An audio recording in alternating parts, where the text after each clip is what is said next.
بسم الله الرحمن الرحیم. سلام عرض می کنم حضور دوستان عزیز و مهربونم.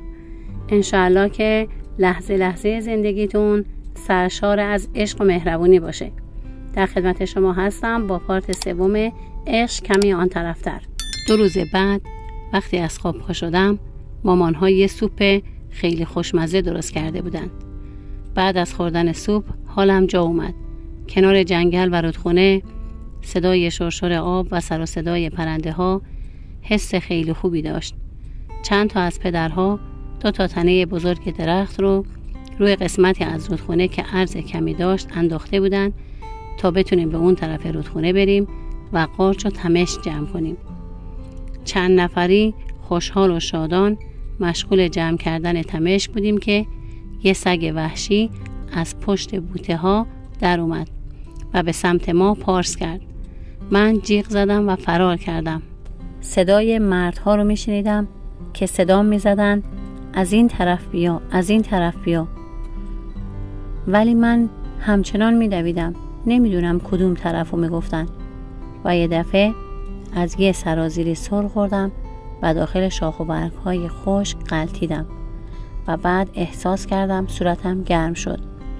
نمیدونم چقدر گذشته بود که با صدای ضربه های پی در پی بر روی صورتم چشمهامو باز کردم.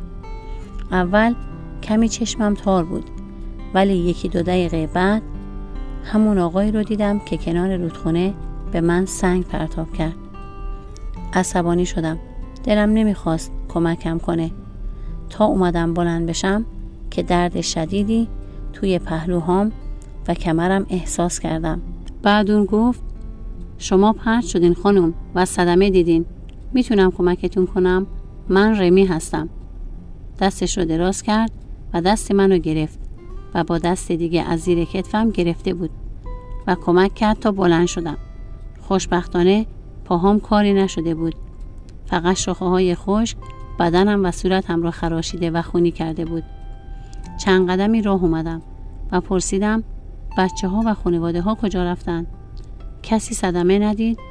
و رمی گفت من کسی رو غیر از شما اینجا ندیدم. کلبه من نزدیک به اینجا هست و من با صدای جیغ شما از کلبه بیرون اومدم. وقتی اطراف رو گشتم شما رو پیدا کردم. چه اتفاقی براتون افتاده؟ گفتم برای تفریح با خانواده ها اومدیم که حمله یک سگ وحشی منو خیلی وحشت زده کرد. ترسیدم و فرار کردم و الان اینجام. از دور کلبش رو میدیدم. 200 متری با من فاصله داشت. آروم آروم به کلبش نزدیک شدیم و روی یک تخت بیرون کلبه نشستم و آقای رمی رفت و از توی کلبه جعبه کمک‌های اولیه رو همراه با کمی آب گرم آورد تا سر و صورتم رو بشورم. بعد از شستن دست و صورتم به کمک چند چسب و زخم و باند زخم‌هام رو بست و گفت باید کمی استراحت کنی تا من به خانواده ها اطلاع بدم که شما رو پیدا کردم. کمک کرد و داخل کلبه رفتم و روی یک تخت کنار پنجره دراز کشیدم. گفت کمی استراحت کن، من برمیگردم. 1 ساعتی خوابیدم و بعد خواستم بلند بشم ولی نتونستم.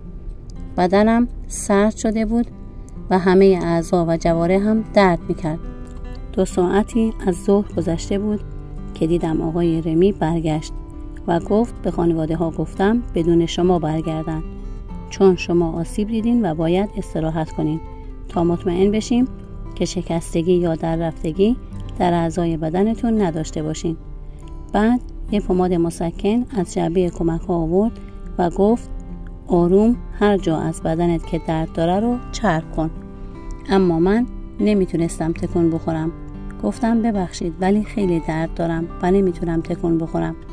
با گرم کردن یک حوله داغ و گذاشتن حوله روی پشت و گردنم کمک کرد تا بشینم و از من خواست تا داخل وان آب داغ حمام برم و بعد از حمام بدنم رو پماد مسکن بزنم. یه نگاه به صورتش انداختم. گفت میتونی لباساتو داخل حمام ببری و در حمام رو از داخل قفل کنی.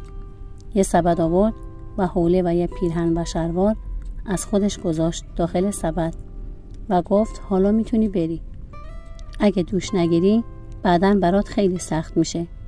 تا جلوی در حمام با من اومد و بعد سبد لباس رو روی یک صندلی گذاشت و گفت میتونی در رو از داخل ببندی. در حمام رو قفل کردم و لباسهای خونالود و کثیف رو در آوردم و داخل وان آب داغ دراز کشیدم. بعد از یک حمام عالی با پماد مسکن بدنم رو ماساژ دادم و یک حوله دور موهام پیچیدم و لباسهایی رو که آقای رمی داده بود پوشیدم. وقتی قفل در رو باز کردم بوی غذای خوشمزه‌ای که توی اتاق پیچیده بود مبهوتم کرد. رمی گفت اومدی؟ حتما خیلی گرسنه هستی. بیا و غذا بخور. خجالت میکشیدم با لباسهایی که تنم بود. همراهان عزیزم، به پایان داستان رسیدیم. شب خوش و خدا نگهدار.